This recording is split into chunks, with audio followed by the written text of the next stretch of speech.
नमस्कार, मैं आपके साथ विभा उपाध्याय और आप देख रहे हैं न्यूज़ 18 बिहार झारखंड का डिजिटल प्लेटफॉर्म।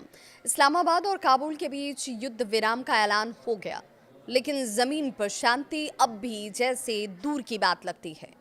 पाकिस्तान और अफगान तालिबान के बीच सुलह की कोशिशें एक बार फिर से मुश्किल में फंसती हुई नजर आ रही हैं। वजह क्या है वो भी जान लीजिए। तो पाकिस्तान के रक्षा मंत्री ख्वाजा आसिफ का ताजा बयान। दोहा में कतर और तुर्की की मध्यस्थता में हुए युद्ध विराम समझौते के ठीक एक दिन के बाद ख्वाजा आसिफ ने साफ साफ कहा, अगर अफगानिस्तान सीमा पार से होने वाले हमलों को नहीं रोकता तो युद्ध विराम खत्म समझिए। यानी पाकिस्तान अब पूरी तरह से शर्तों पर खेलना चाहता है।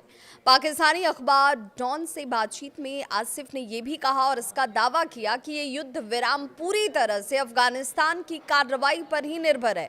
उन्होंने चेतावनी तक दी और कहा कि अफगानिस्तान से कोई भी घुसपैठ इस समझौते का उल्लंघन माना जाएगा।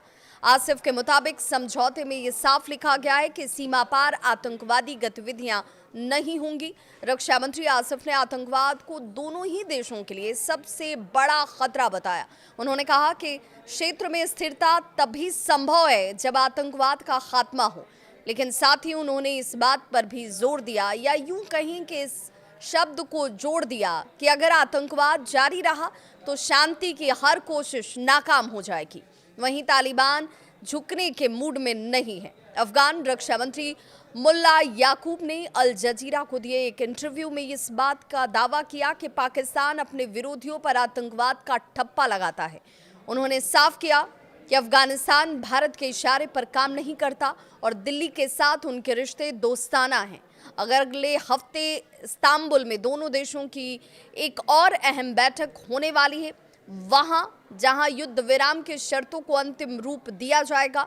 लेकिन फिलहाल हालात यही कह रहे हैं कि पाकिस्तान और अफगानिस्तान या अफगान तालिबान के बीच भरोसे की दीवार अब भी जो एक तरीके से मजबूत होनी चाहिए थी, वो दीवार दोनों के बीच संबंधों को करीब आने से रोक रही है, या यूं कहें कि बीच में खड़ी है। कहने को तो युद्ध विराम हुआ है, लेकिन हालात शांति से कोसों दूर नजर आते हैं। अब देखना होगा कि इस्तांबुल की बैठक में दोनों पक्ष सच्ची सुलह की तरफ आगे बढ़ते हैं, या ये समझौता भी पिछली कोशिशों की तरह सिर्फ कागजों तक सिमट कर रह जाता है। इस खबर पर आपकी क्या है राय, जरूर साझा करें।